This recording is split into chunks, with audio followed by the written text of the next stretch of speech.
신민당은 2.12 총선 1주년이 되는 86년 2월 10일 민주화 추진협의회 민추협과 함께 전격적으로 천만 개헌 서명운동에 들어갔다. 3월 11일에는 개헌 추진위원회 서울시 지부결성대회와 중앙당 현판식을 열고 장외 투쟁을 시작했다. 그 후 전국을 돌며 지부결성대회와 현판식을 열었다. 김영삼도 있구나. 분위기는 어떠했나? 한마디로 뜨거웠다.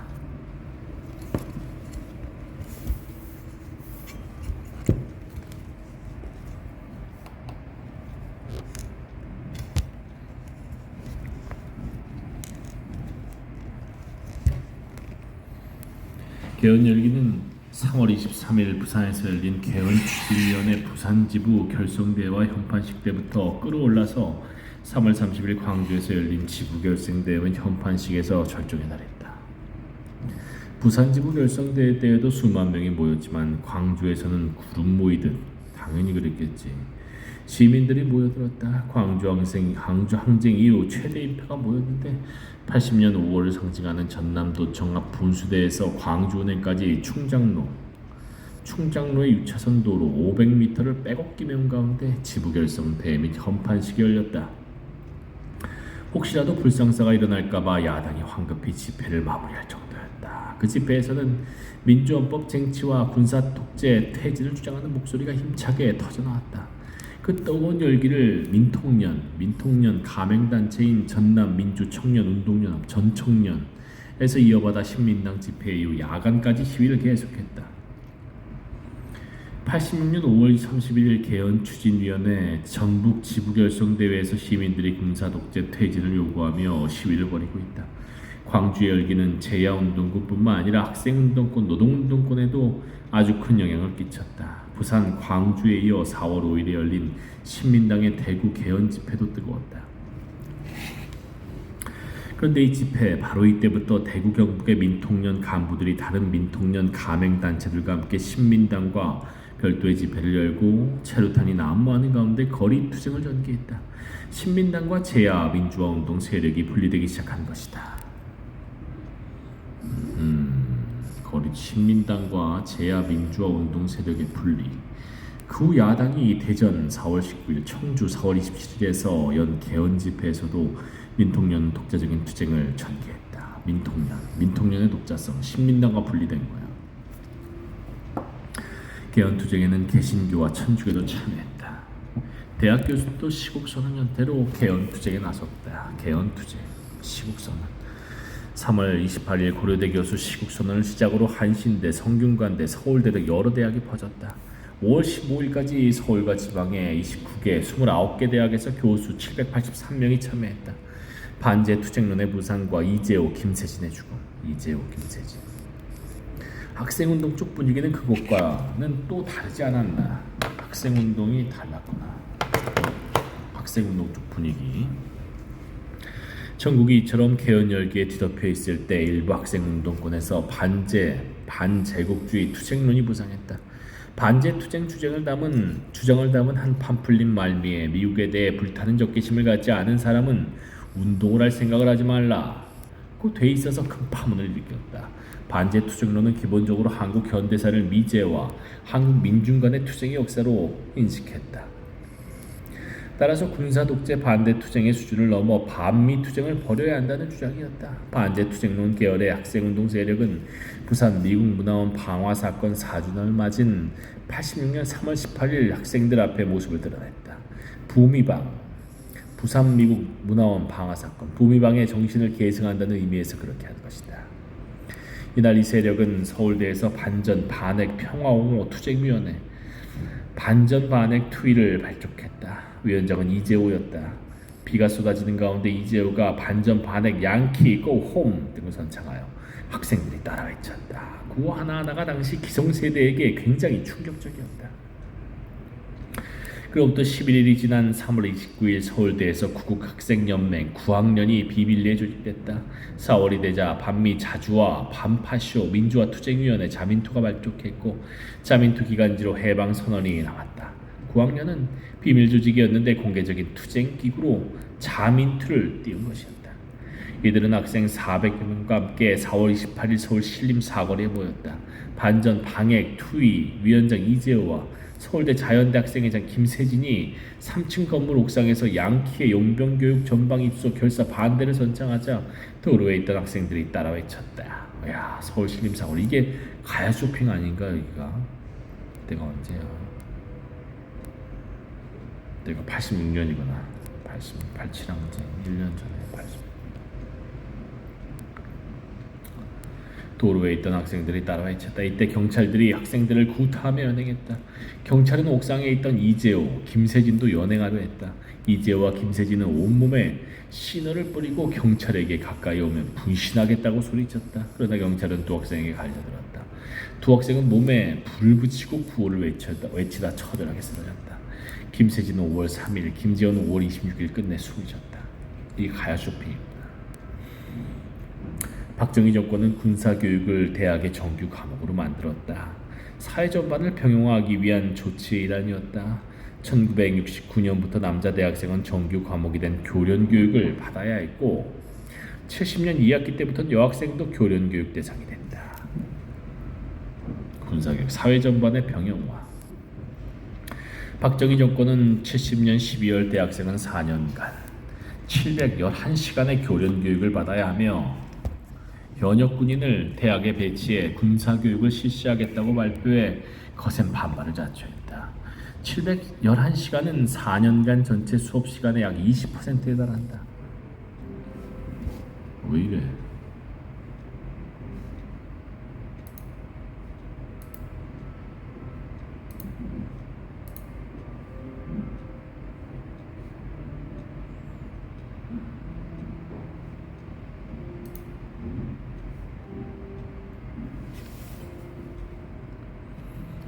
대학생을 대상으로 한 군사교육은 전두환 신군부 정권에 들어와도 계속됐다. 전두환 신군부 정권은 대학교 1, 2학년 남학생에게 주당 2시간씩 교내 교련교육을 실시했다.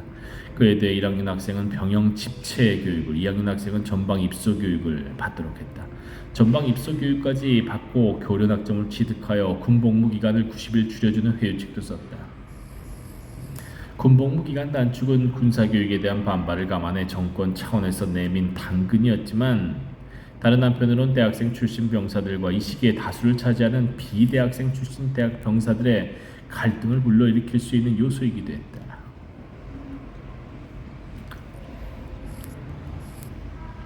정권 차원의 당근에도 불구하고 억압적인 군사교육은 대학생들의 광범위한 반발을 불러일으켰다. 특히 86년에는 전방 입소 교육 거부 투쟁이 여러 대학에서 격렬하게 전개됐다.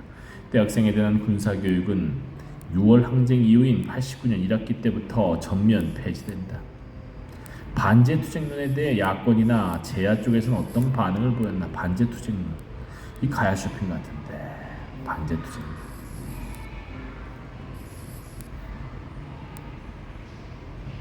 부미방 정신을 계승한 반제 투쟁론. 1986년 서울대에서 반전 반액 투이, 위원장 이재호,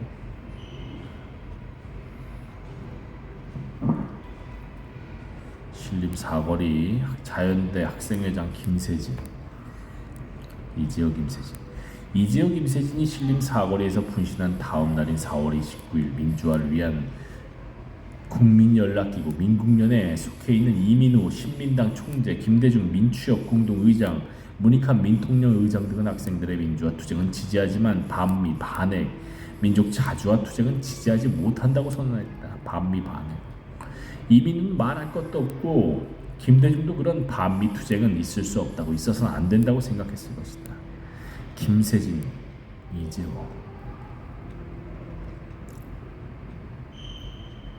21살에 죽었구나. 양키의 용병교육 전방 입소 결사 반대를 외치며 분신한 김세진과 이재호. 그 다음 날인 4월 30일 전두환은 3당 대표와 회담하고 국회에서 여야가 합의해 건의하면 재임 기간 중에도 헌법 개정을 할 용의가 있다고 말했다. 자, 김세진, 이재호 모셔줘. 김세진, 이재호 분신자세.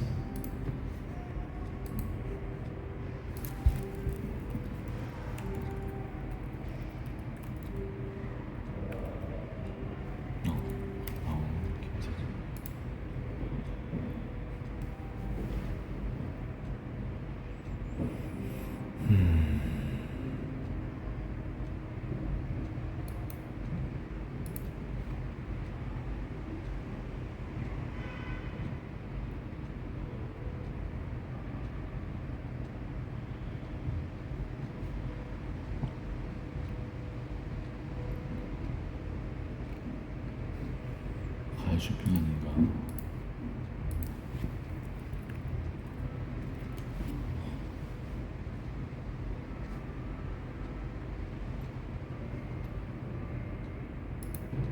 맞지, 가야 쇼핑.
서강 빌딩에서 난다. 8호 학번 학생들이 가야 쇼핑센터 부근에서 신림 사거리까지 도로를 점거.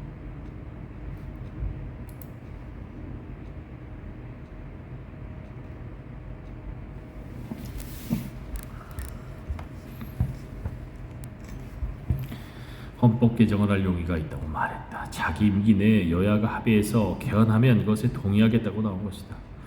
이건 그의 1월 16일 국정연설에서 보였던 것과 다른 모습이었다. 1월 16일 국정연설에서 전도하는 개헌 문제는 서울올림픽 이후인 89년에 가서 논의하는 것이 순서다라고 얘기했다. 개헌 문제. 89년까지 개헌 논의를 유보해 줄 것을 요구했던 건데 그랬던 전두환이 4월 30일 이때 한 발 물러선 것이다. 당시 운동권은 제야, 노동, 학생, 청년 어느 쪽이든 급진적 성향을 띠고 있었다. 그래서 4월 30일에 있었던 회담 결과에 대해 보수 대연합이자 야당의 기회주의적 성격을 드러낸 것으로 판단했다. 광주, 부산, 대구 등지에서 개헌 열기가 확연히 드러나자 전두환이 한 발 물러선 것이라는 점은 생각하지 않았다. 전두환과 3당 대표가 회담한 다음 날인 5월 1일 민통연은 4월 29일에 있었던 민국련 기자회견이 앞에서 말한 이민우, 김대중, 문익환 등의 회견을 말하는데 보수 정치인들의 외세 의존적이고 타협적인 자세에서 비롯된 것이라고 규정하고 민국련 탈퇴, 의장단을 비롯한 집행부 전체 사퇴를 결의했다. 야당과 느슨한 연대로 민국련을 구성했던 것인데 이제 야당과 연대하는 것이 위기에 처한 것이다. 86년 5월 3일 인천에서 시민들이 광주학살 원흉 전두환을 처단하자라는 플래카드를 들고 시위를 벌이고 있다. 5.3 인천 투쟁은 80년 광주 안등 이후 최대 가도 투쟁이었다. 의기충천했으나 중구난방 집회대 몰매 맞은 야당, 격렬한 반미구 야당, 제야, 학생운동 및 여러 사회운동 진영의 그러한 견해 차이는 5월 3일 인천에서 극명하게 드러나지 않았다. 그런 견해 차이, 신민당은 대구, 대전, 청주의 개헌 집회에 이어 5월 3일 그날 인천에서 개헌 추진위원회 경기 인천지부 결성대회와 현판식을 열기로 했다. 지방의 개헌 열기를 수도권으로 이어가고자 한 것이다. 그런데 5.3 인천 개헌 집회는 운동권에 의해서 5.3 인천 투쟁 또는 5.3 인천 사태로 나타났다. 그리고 전두환 정권이 이 사건을 극대화해 자신들의 정치적 목적을 위해 이용했다. 5.3 인천 사태. 5.3 인천 사태에 대해 결론부터 말하면 2.12 총선 이후 고양된 민주화운동, 개헌 투쟁을 한 단계 더 높이겠다는 의혹은 강했으나 이날 이후 군부 독재 정권은 민주화운동과 개헌 투쟁을 분열시키고 무력화하기 위해 총공세라고나 할까 반격을 가했다. 그 점을 생각해야 한다. 전두환은 그의 9월 이후 비상사태를 선포하겠다고 엄포를 오면서 유성환 의원이 국회에서 한 국시 발언이나 심지어 금강산 댐 문제까지 개헌 투쟁을 분쇄하고 개헌 열기를 약화시킨 데 이용했다. 그 반면 학생, 제야운동권, 노동운동 세력, 야당은 전두환의 탄압 공세에 큰 타격을 입고 퇴각했고 86년 연말까지 대중성을 회복하지 못했다. 5.3 인천 사태가 역전의 계기가 된 것이다. (5월 3일) 인천 상황은 어땠나? 신민당은 인천시 민회관에서 대회를 열 계획이었다. 대회를 앞두고 인천시 민회관 주변에 다양한 정파와 단체의 사람들이 몰려 있었다. 정오 무렵 대회장 주변은 시민 학생으로 가득 찼다. 그런데 어찌된 일인지 이날 경찰은 불신 검문도 출입 통제도 하지 않았다. 또 함정을 판 것인가? 이렇게 사람들이 모여들면서 시위가 시작됐다. 오후 1시 무렵 자민투와 인민투가 중심인 수천 명의 대학생들이 금부독재 타도, 광주학살 배후조종, 미제 축주를 외치며 시민회관 쪽으로 밀려들었다.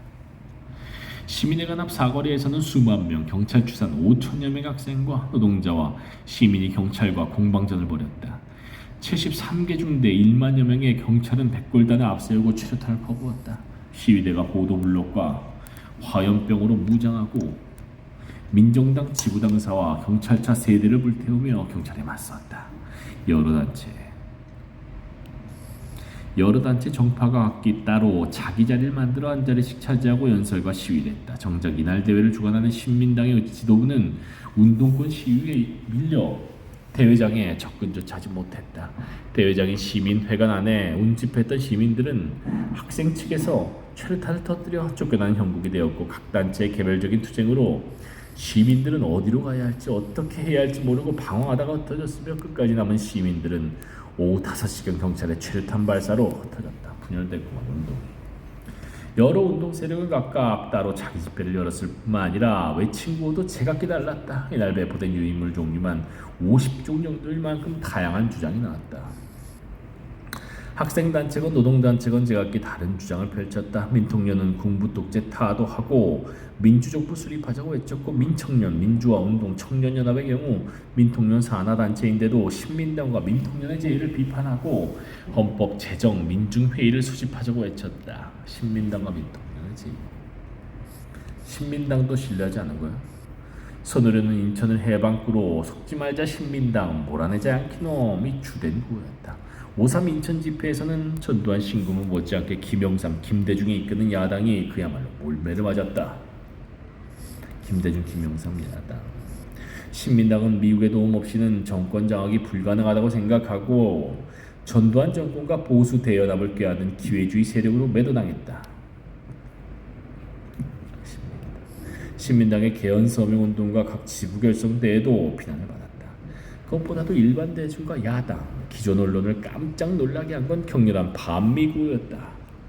미국의 사주에 의한 개헌술책 폭로한다. 미국 사주에 의한 개헌술책. 이원 집정부제 강요하는 미국은 물러가라 같은 온건한 축에 들었다. 친미로 망한 나라 반미로 되살리자 같은 미제 축출구호도 외쳤고, 철천지 원수 미제라는 말도 나왔다. 중구난방의 어수선한 상황이 이어지는 가운데 경찰이 오후 5시경부터 강도 높게 다연발 최루탄을 발사하여 몰아붙였다. 그러면서 여러 집회 대우가 무너졌다. 그 후 주안, 제물포, 동인천 일대에서 밤늦게까지 산발적인 시위를 벌이는 것으로 이날 상황은 일단락됐다. 5.3 인천 투쟁의 폭력성을 부각하는 보도를 내보낸 1986년 5월 5일자 경향신문. 5.3 인천 집회를 계기로 전면적인 반격에 나선 전두환 정권. 수도권 일대 운동단체가 죄다 모여든 건 아닌가 싶을 정도로 많은 조직에서 나와 이날 시위를 전개했다. 그만큼 구호도 정세를 바라보는 시각도 달랐다. 그런데 이날 상황을 어떻게 규정할 것인가를 두고도 시각이 엇갈린다. 단순하면 항쟁 또는 투쟁에 무게를 싣는 경우도 있고, 그와 달리 사태 쪽에 방점을 찍는 경우도 있지 않나. 5.3 인천 투쟁은 1980년 광주항쟁 이후 최대의 가두 투쟁으로 군사 독재 정권의 간담을 서늘하게 했다는 평가도 있다. 5.3 인천 투쟁. 80년 광주항쟁 이후 민주화 운동사의 한 획을 건 투쟁으로 민주 세력의 힘을 유감없이 과시했다는 평가도 나왔다. 또 이날 인천에서 정말 여한 없이 싸워봤다고 하는 사람들도 있었다. 그런가 하면 민청년은 5.3 인천 집회가 몇십 년 만에 반외세 민족 자주화를 선언한 대중 집회였고, 민족 민주운동이 야당과 차별성의 획을 분명히 그었지만 투쟁 형태에서는 난맥상을 보였다고 평가했다. 그러나 적지 않은 5.3 인천 투쟁 참여자들이 현실에 뿌리를 두지 않은 급속히 형성, 고양된 관념적 급진성을 지니고 있었다. 당시 운동권은 수도권에 많았는데 학생, 노동, 재야운동단체들은 자신의 혁명적 목소리를 격렬히 쏟아내고 과감히 싸웠다. 그러나 자신들의 정치 이념을 실현하기 위한 투쟁 방안을 제시하지 못했고 야당을 격렬히 비난했지만 당시 야당의 개헌 집회 없이 자신들이 대중 앞에 설 수 있는 대중 집회가 가능했겠느냐는 문제도 충분히 검토하지 않았다. 330 광주 개헌 집회에서 큰 충격을 받았고 그래서 혁명적 열기가 더욱 강렬히 끌어올랐지만 세상을 바꿔야 한다는 극우 반공 체제를 타도하기 위해서는 그 방법밖에 없다는 혁명의 열의가 앞선 나머지 현실의 여러 가지 문제를 고려하지 않고 자신들의 주의 주장을 인천에서 펼친 것이다. 5월 3일 이후 민주화 운동단체는 5.3 사태에 대한 보수 언론의 차가운 시선도 감내해야 했지만 무엇보다도 전두환 정권의 매스컴 조작과 폭우처럼 쏟아진 모진 탄압에 시달려야 했다. 민주화 운동 세력과 야당은 86년 초부터 5.3 인천 사태가 있을 때까지 총공세를 취했다. 그런데 5.3 인천 사태 그때부터 그의 말까지 수세를 벗어날 수 없었다. KBS와 MBC는 시위대의 폭력성을 부각하는 보도를 기다렸다는 듯이 내보냈다. 불타는 민정당 인천 지구당사와 경찰차 그리고 보도블록 등이 나뒹구는 인천 시민회관 일대 모습은 연이어 내보냈다. 경찰은 인천 사태를 극렬 좌경 용공폭력 세력의 난동으로 몰아갔다. 경찰은 이날 집회와 관련하여 129명을 구속하고 60여 명을 수배했다. 이렇게 되면서 제일 난처한 입장에 빠진 것은 전두환 정권이 아닌 신민당과 김영삼, 김대중이었다. 5.3 인천 사태 개헌 문제에서는 제학생 노동자 단체가 우군인데 그 우군에 의해 개헌 집회라는 자신들의 잔치판이 깨어졌을 뿐만 아니라 아주 심하게 비난받고 매도당하지 않았나. 그런 상황에서 전두환과 민정당은 어떻게 나왔나? 민정당 폭발적인 개헌 열기에 풀이 죽은 듯했던 민정당은 이때다 싶어 공세를 취했다. 5월 5일 노태우 민정당 대표위원과 김영삼 신민당 고문의 회담이 추진하겠다고 나섰다. 민정당 대표위원 노태우. 그 전에 신민당이 회담을 제안했을 때에는 외면하다가 5.3 인천 집회 이후 태도를 바꾼 것이다. 그러더니만 민정당은 갑자기 당내 헌법특위를 서둘러 구성했고 이전과는 정반대로 국회 내 헌법특위를 구성하자고 야당에 제초까지 했다. 헌법특위 민정당이 대타협을 하자며 나선 건 직선제를 받아들이겠다는 뜻이 전혀 아니었다. 그렇게 대타협을 하자고 민정당이 촉구하는 동안 전두환 정권은 대탄압으로 나왔다. 대타협과 대탄압. 안기부는 인천 집회를 인천 소요 사태로 규정하고 소유의 배후 지정자와 불순단체 간부 및 연계 조직을 발본세권 의원, 의법 처리 차원에서 수사하라고 지시했다. 민정당이 노태우, 김영삼 회담을 추진하겠다고 나선 5월 5일 전두환 정권은 자민투, 민민투, 반제, 반파쇼, 민족민주투쟁위원회 관계자 27명을 수배했다. 동아일보에 따르면 뒤이어 검찰은 이 27명과는 별개로 5월 8일 현재 장기표를 비롯한 민통년 간부 학생, 노동자 등 32명을 수배했으며 앞으로 관계자들을 더 수배할 방침이라고 밝혔다. 6월 1일 치안본부는 5.3 인천 사태 배후 인물로 45명을 지목하고 특진이 딸린 특별 수배령을 내렸다. 이로써 80명의 산방기의 수배자는 400명이 넘게 됐다. 7월 9일까지 문익환, 장기표, 김문수도 이렇게 있는데 이 새끼 쓰레기 났지. 김문수 등 172명이 검거돼 구속 기소되거나 수사를 받았다. 한편 5.3 인천 집회 직후 선호련 서울노동운동연합 활동가 10여 명은 보안사에 끌려가 물고문, 전기고문 등 혹독한 고문을 당했다. 민정당이 20년을 집권해야 전두환 쪽에서 내각제를 꺼낸 속내. 헌법 문제에 관한 국회 논의 어떻게 진행됐나? 이 문제에 관한 전두환 측의 보관은 무엇이었나? 5월 29일 노태우 민정당 대표위원과 이민우 신민당 총재는 국회 헌법 개정 특별위원회 개헌 특위를 둔다는 데 합의했다. 이민우. 7월 7일에는 여당의 당정청 핵심 인사들이 청와대에 모여 이 문제를 논의했다. 이들은 이 자리에서 내각제 개헌안을 야당에 제시하되 야당이 거부하면 기존 헌법으로 차기 대통령을 선출하고 88 올림픽을 치른 다음 개헌한다라는 방안을 마련했다.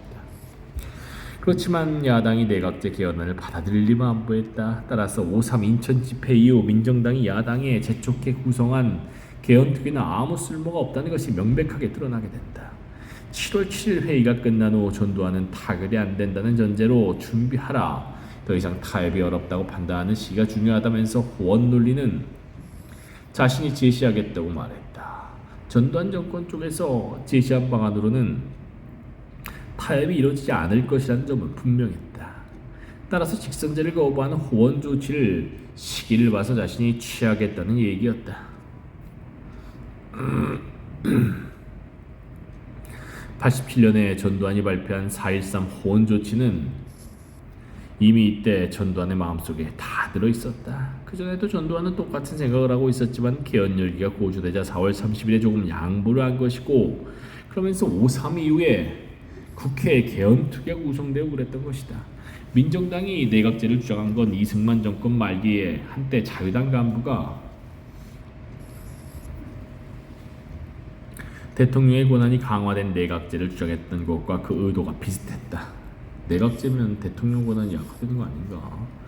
제1당에 유리하게 돼 있는 기형적인 선거법을 활용하거나 부정선거를 통해 얼마든지 자신들이 국회에서 다수당이 될 수 있다고 판단하고, 따라서 내각제로 개헌하면 영구집권을 할 수 있다고 본 것이다. 내각제 영구집권.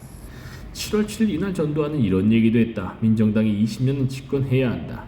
8월 18일 민정당은 내각 책임제 헌법 개정안 요강을 확정 발표했다. 전두환 신군부 헌법에 대통령이 비견할 수 있을 정도로 권력이 총리에게 집중돼 있고 내각제인데도 국회 기능이 약한 것이 특징이었다.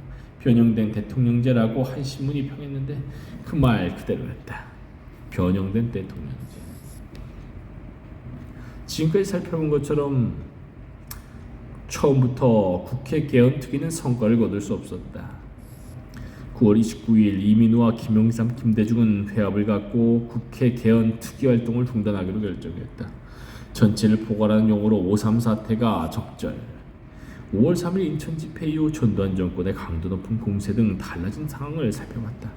이런 점들까지 고려할 때 5월 3일 인천 상황을 전체적으로 어떻게 규정할 수 있을까? 항쟁이라고 부른 사람이 그 안에 있었다. 항쟁적인 성격이 있는 건 사실이다. 항쟁적인 것을 넘어서 사실은 혁명적인 성격이 강했다. 무슨 말이냐 하면 통상적인 상황에서는 나오기 어려운, 기존 체제에서는 용납되기 어려운 주장들이 그날 쏟아져 나왔다. 그것에 대해 낭만적인 주장이었다고 할 수도 있고, 현실에서 구현할 기반이 탄탄하지 않은 사상 누각이었다고 할 수도 있지만 혁명적인 주장들이 제기된 건 맞다. 또 다른 측면에서 예컨대 신민당 입장에서 보면 그날은 개헌 집회 또는 개헌 대회를 했다. 이런 여러 측면이 있지만 5월 3일 그날 일어난 일과 그 영향으로 그날 이후 일어난 일 전체를 포괄해서는 5.3 사태 또는 5.3 인천 사태라고 부르는 게 적절하다고 본다. 내가 5.3 사태 또는 5.3 인천 사태라고 표현할 때 5월 3일 그날 하루에 일어난 일만 가리키는 것이 아니다. 그 전두환 등이 5월 3일 그날 일을 계기로 하는 것까지 집까지 포함하는 것이다. 시민들의 KBS 시청료 거부운동, 권인숙의 선거문 진실밝기, 언론과 관련해 중요한 두 가지 사건이 1986년 일어났다. 그중 하나가 KBS 시청료 거부 운동이다. 시청료 거부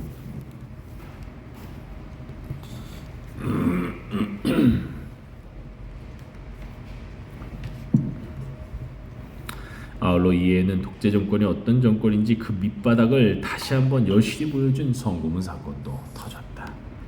선거문 사건과 시청료 거부운동, 이 사건들을 하나씩 짚어봤으면 한다.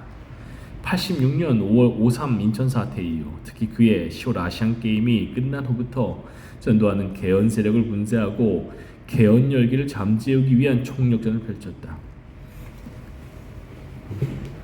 유성원 의원의 국시 발언 사건, 금강산댐 사건, 김일성 사망설 사건에도 그러한 총력전의 형태로 임했다. 이 부분을 살펴보기 전에 먼저 86년에 일어난 시민운동을 살펴볼 필요가 있다. 6월 항쟁의 가장 큰 특징 중 하나는 시민들이 적극적으로 참여했다는 점이다. 그 이전에 한국에서는 관존민비로 불리는 관존민비로 불리는 관우위의 사회가 오랫동안 지속됐다. 그리고 일제유산, 미군정의 친일파 중심 현상 유지 정책, 극우 반공 세력의 반공주의와 권위주의에 의해 권력이 과대 성장해 시민사회가 정상적으로 형성되기 어려웠다.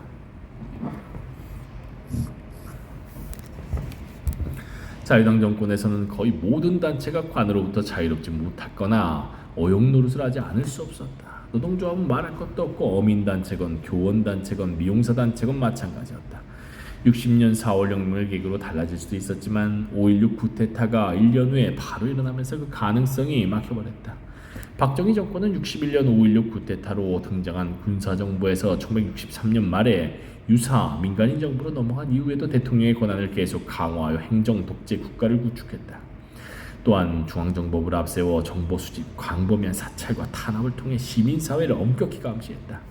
72년 유신 쿠데타 후 시민사회의 취약성은 더욱 심했다.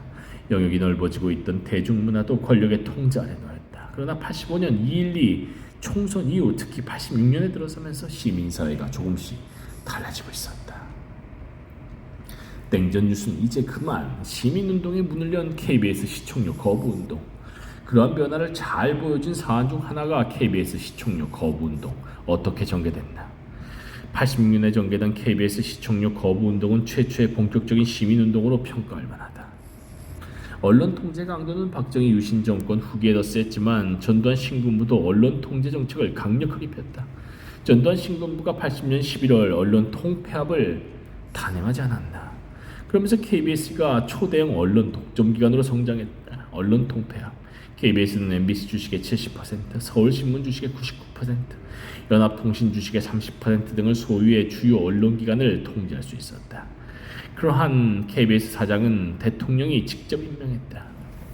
KBS는 그야말로 전두환 신군부 권력 정권의 막강한 선전 홍보기관이었다. KBS 사장이 대통령 임명.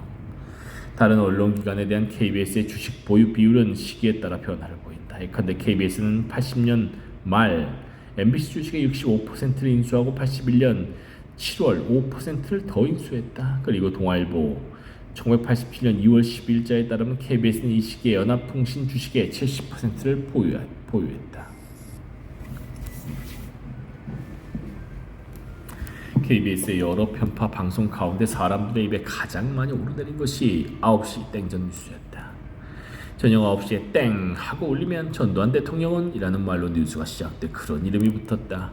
시민들은 KBS의 편파성을 피부로 느끼고 있었고 다른 어떤 문제보다도 심각하다고 느꼈다. 고려대 신문방송연구소가 85년에 대학생들을 상대로 조사한 결과를 보면 응답자의 92.6%가 언론이 제 역할을 못하고 있다고 답했고 언론 자유가 위협받고 있다는 항목의 99%가 동의했다.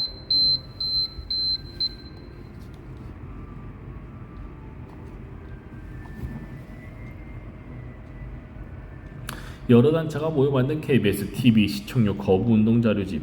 일면 시민들은 KBS의 편파성을 피부로 느끼고 있었고 다른 어떤 문제보다도 심각하다고 여겼다.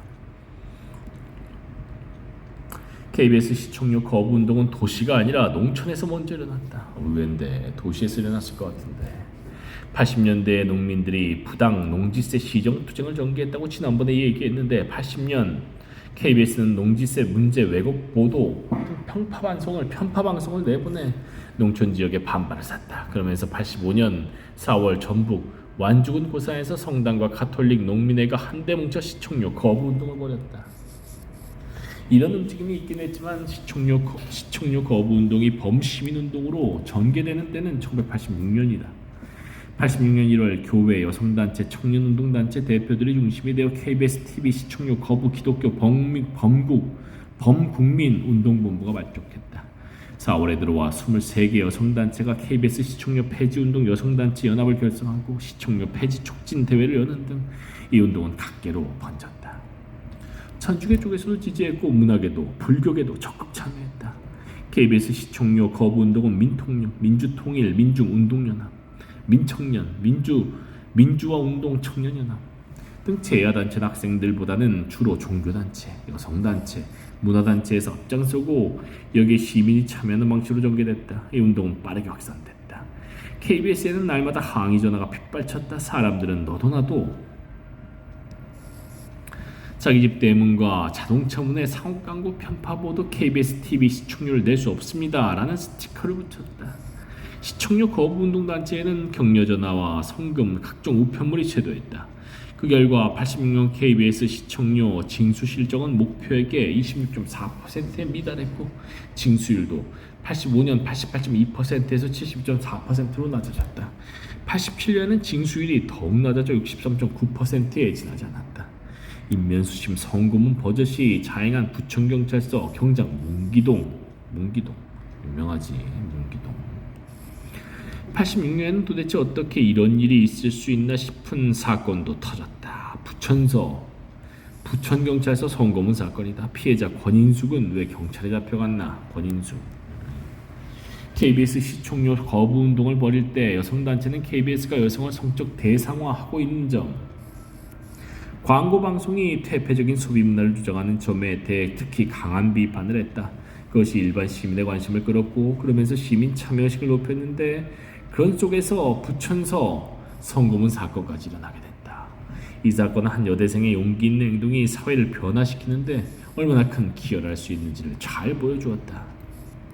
아울러 경찰 하위직부터 검찰 간부, 제도, 언론, 권력의 정상에 이르기까지 인간이 얼마나 추악하게 타락하는 것을 적나라하게 보여주었다. 86년 6월 경찰이 경인지방 노동자들의 자취방을 덮쳤다.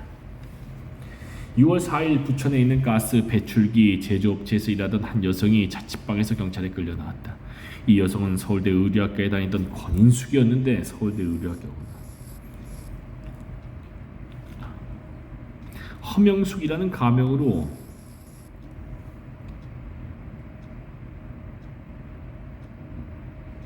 김태희도 의료학과 같은데 허명숙이라는 가명으로 취직해 일하고 있었다. 허명숙 노동자들의 고통을 함께하고 새로운 사회를 만들겠다는 인력으로 노동 현장에 들어간 학출이 1980년대에 많았다고 전에 얘기하지 않았나. 권인숙도 그런 사람들 중 한 명이었다. 권인숙, 김태희.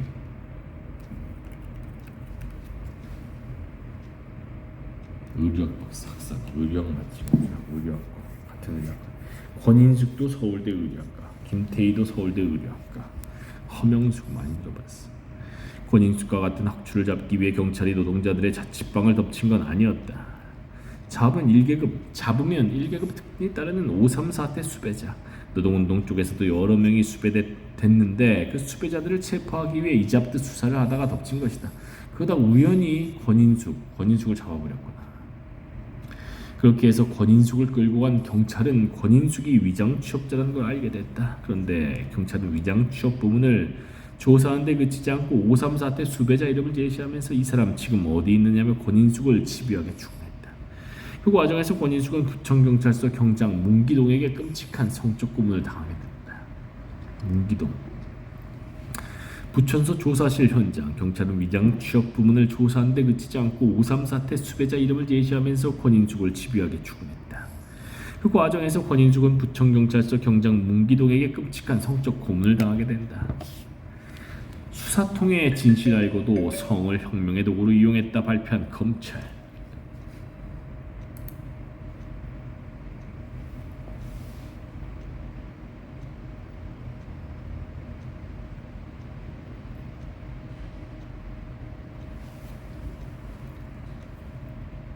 성을 혁명의 도구.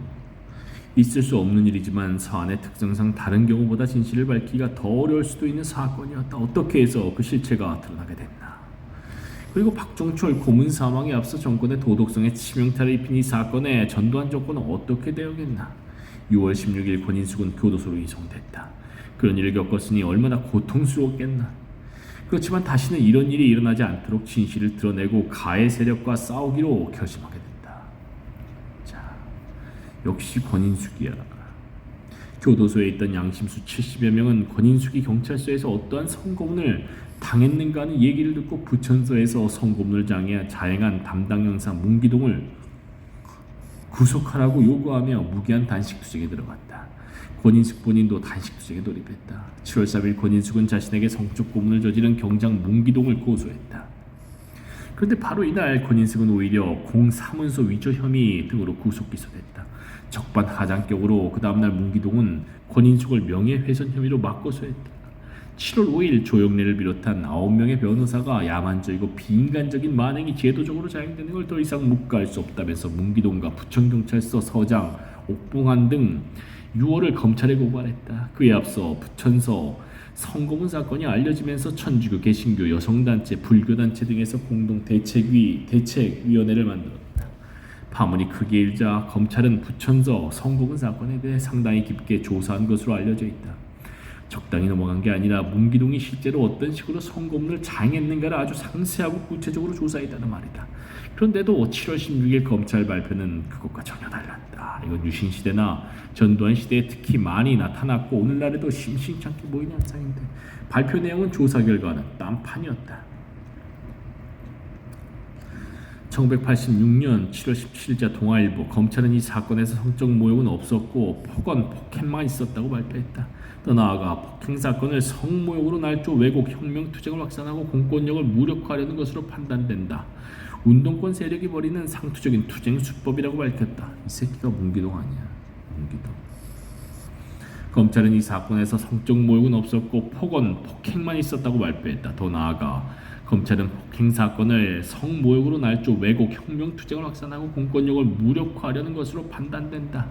운동권 세력이 벌이는 상투적인 투쟁 수법이라고 밝혔다. 그러면서 성적 불량 대학생, 가출 대학생으로 급진 좌경 사상에 물들어 혁명을 위해 성적 수치심까지 이용하는 거짓말쟁이라고 권인숙을 몰아세웠다.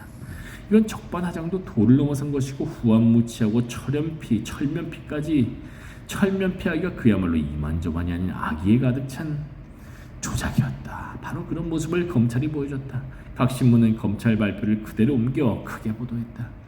이러한 보도는 정권 차원에서 보도 지침으로 통제하고 언론이 그것에 순종한 결과였다. 전두환 정권은 검찰 발표 이전에 성폭행 사건 대신 부천 사건으로 표현할 것, 검찰 발표 때까지 보도를 자제할 것 등의 지침을 내렸다. 검찰 발표 직후에 나온 보도 지침에는 검찰이 발표한 조사 결과만 보도할 것, 검찰 발표 전문은 꼭 실을 것, 발표 외에 독자적인 취재 보도는 불가, 사건 명칭을 성추행이라 하지 말고 성모욕행위로 할 것, 사회면에서 취급하되 크기는 재량에 맡김, 반체제 측의 고소장 내용이나 여성단체 등의 사건, 관계, 성명은 일체 보도하지 말 것 등의 내용을 담았다. 관계기관 대책회의의 진실 왜곡, 검은 정권에 의해 또 한 번 강간당한 느낌. 또 한 번의 강간. 검찰이 7월 16일 문기동에 대해 폭행 부분은 우발적인 과오이고 10년 이상 경찰에 본직하면서 성실하게 근무해왔다며 기소유예 처분을 할 방침이라고 밝힌 것도 인상적인 대목이다. 피해자를 터무니없이 몰아세우고 2번 죽이는 한편 가해자에게는 솜방망이 처분을 한 것이다. 이러한 대응은 정권 차원에서 결정된 사안이었다. 6월 항쟁 이후인 88년 조영황 훗날 노무현 정권에서 정부에서 국가인권위원회 위원장 역임. 조영황 변호사가 최초의 특별검사격인 공소유지 담당 변호사로 임명돼 부천서 성고문 사건 당시 검찰 기록을 조사한 결과에서도 이 점은 잘 드러난다. 조사 결과에 따르면 사건 당시 검찰은 수사 과정에서 성고문 진상을 모두 밝혀내고도 수사 내용을 대부분 숨긴 채 수사 결과를 수정, 시나리오에 따라 거짓 발표를 하고 문기동에게 기소유예 처분을 내렸다. 이 과정에서 결정적인 역할을 한 것이 관계기관 대책회의였다. 검찰 기록 조사 결과를 보도한 동아일보 기사, 88년 5월 9일자와 관계기관 대책회의를 전면 분석한 한겨레 기사 92년 9월 30일자 등을 총합하면 부천서 성고문 사건의 수사 결과 발표 방향은 86년 7월 13일부터 15일까지 사흘 연속 열린 관계기관 대책회의에서 결정됐다. 인천지검은 그해 7월 10일경 수사를 사실상 마무리하고 문기동을 구속 기소해야 한다는 의견을 첨부해 서동원 검찰총장에게 보고했다. 대검에서는 그 방향으로 국민에게 공표할 수사 결과 발표문까지 만들었다. 그러나 관계기관 대책회의에서 허문도 청와대 정무위 수석과 경찰 쪽에서 문기동 구속 기소를 거세게 반대했다고 한다. 반대한 자들은 성고문 사실을 그대로 발표할 경우 격렬한 시위 사태로 시국 혼란이 가중된다. 나라가 망하면 당신이 책임지겠느냐며 문경장 구속 기소되면 시국 치안을 맡고 있는 경찰의 사이가 떨어져 일을 못하게 된다고 강변한 것으로 알려져 있다. 결국 검찰은 진실을 왜곡, 은폐, 조작하는 쪽으로 발표문을 새로 만들었다고 한다.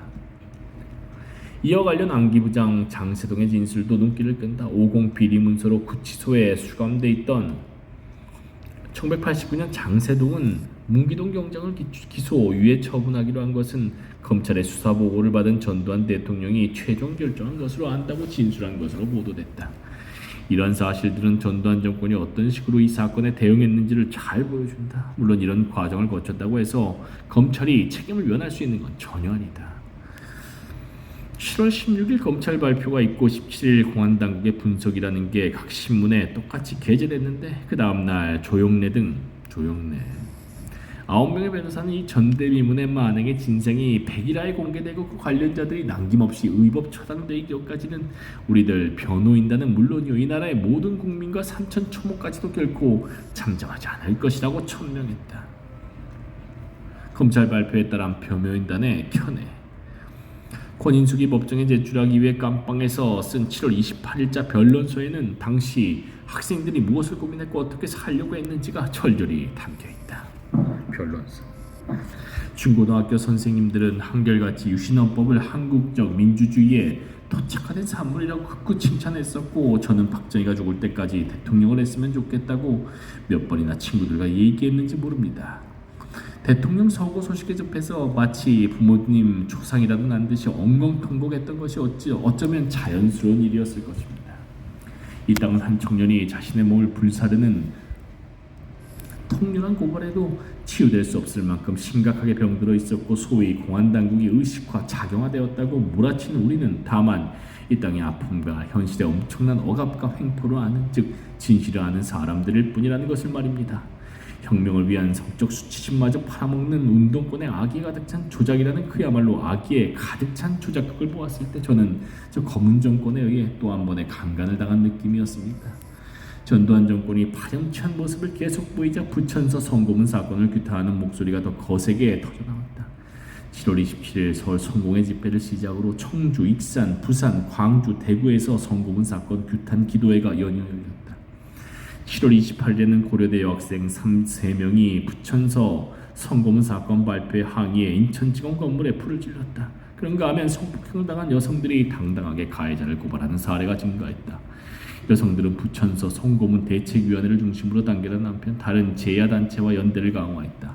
8월에도 규탄대회는 계속됐다. 8월 14일 신민당과 민주협, 민주화 추진협회 민취협이 고문, 성고문, 용공, 조작, 범국민 폭로대회를 열었을 때에는 많은 시민이 신민당 당사 밖에서 스피커에 귀를 기울였다.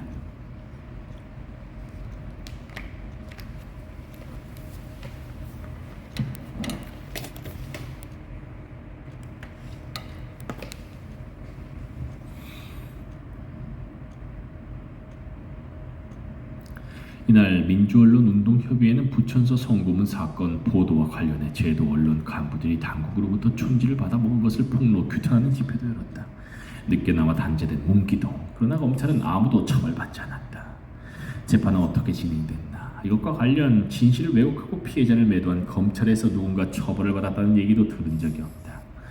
9월 1일 조영래를 비롯한 변호사 166명은 처음에 9명이었다가 166명으로 늘어났는데 문기동에 대한 검찰의 기소유예 결정과 관련해 법원에 재정 신청을 했다. 검찰의 기소 독점주의, 남용을 견제하고 수사 권력의 고질적인 인권 침해를 근절하기 위해 그렇게 한 것이다. 그러나 10월 31일 서울고등법원은 문기동이 손으로 그녀의 음부를 만지고 자신의 성기를 꺼내 그녀의 음부에 대어 수차례 비비는 등 성추행을 했다는 권인숙의 진술은 관련자들이 부인하고 있는 증인이 없으므로 이를 인정할 수 없다며 재정 신청을 기각했다. 문기동과 이 사건 관련자들이 범죄를 부인하는 건 상투적 수법이었는데도 또 밀실에서 저지른 짓이어서 다른 증인이 있을 수 없는데도 법원에서 어이없는 결정을 내린 것이다. 그러자 변호사들은 대법원에 재정 신청 특별 항고를 한 한편 11월 21일 변론 요지서를 작성했다. 재정 신청은 고소 고발 사건에 대해 검사가 내린 불기소 처분이 옳은지 그른지를 가려달라고 법원에 직접 신청하는 제도를 말한다. 변론 요지서는 인권 변호사로 활약했고 전태일 평전의 저자이기도 한 조영래가 작성했는데 오래 기억될 만한 명문이었다. 변론 요지서. 이 재판은 거꾸로 된 재판입니다. 여기에 묶여서서 재판받아야 할 것은 이 연약하고 순결무구한 처녀가 아니라 바로 이 처녀에게 인간의 털을 씌고서도 차마 상상할 수 없는 추악한 만행을 저지른 문기동. 아울러 문기동의 범행을 교사 방조하였던 모든 사람들, 문기동을 비호하고 그 범행을 은폐하려 들었던 모든 사람들이 그 책임의 경중에 따라 여기에 서서 재판을 받아야 할 것입니다.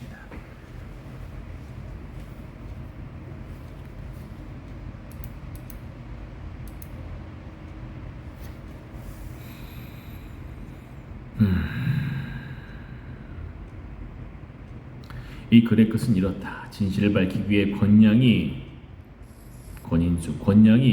바친 그 눈물겨운 희생과 헌신은 우리나라 인권의 역사에서 두고두고 뜨거운 감사의 정과 더불어 기억될 것입니다.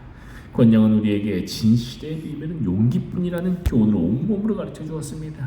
우리의 권양, 온 국민의 가슴속 깊은 곳에 은밀하고 고귀한 희망으로 자리 잡은 우리의 권양은 즉시 석방되어야 합니다. 12월 1일 인천지법 판사들은 권인숙에게 징역 1년 6개월을 선고했다. 그러고는 도망치듯 법정을 빠져나갔다. 재판 도중 한 양심수의 어머니는 분노해 성검은 범죄자를 비유하고 피해자를 재판하는 게 사법부냐라고 고함을 질렀다. 이 어머니는 이틀 후 서대문 구치소에 수감됐다. 그런 세상이었다. 권인숙은 2심에서도 징역 1년 6개월을 선고받고 그러니까 주민등록을 위조해 위장 취업한 걸 문제 삼은 것인데 복역 중 6월 항쟁 이후 가석방됐다. 추악한 성추행범 문기동은 검찰이 기소유예 처분을 한 덕분에 한동안 처벌을 받지 않았다. 그래서 변호사들이 특별 항고까지 한 것인데 권인숙이 6월 항쟁으로 가석방된 지 한참 뒤인 88년 2월 대법원에서 재정 신청을 받았다. 1989년 문기동에게 징역 5년의 실형을 확정하고 그와 함께 권인숙에게 위자료를 지급하라는 판결이 나왔다. 그렇지만 진실을 알면서도 성까지 혁명 도구화했다고 주장한 문기동에게 기소유예 처분을 한 검찰 및 관계기관 대책회의에서 문기동 기소를 반대한 허문도 등은 어떠한 처벌도 받지 않았다. 오늘날 많은 국민은 검찰하면 정치검찰, 스폰서 검찰, 벤치검사, 성추문 검사 그리고 김기춘, 우병우, 진경준, 김영준 같은 이들을 떠올린다. 잘못에 상응하는 처벌도 받지 않고 과거사에 대한 반성도 하지 않으며 개혁을 거부하고 제 식구 감싸기에 매진해온 검찰이 자초한 결과다. 부천서 성고문 사건은 민주주의를 진전시키기 위해 그리고 검사들 가운데 제대로 된 검사로 살고자 하는 이들을 위해 검찰개혁이 얼마나 중요한 과제인지 다시금 느끼게 해주는 사례 중 하나다.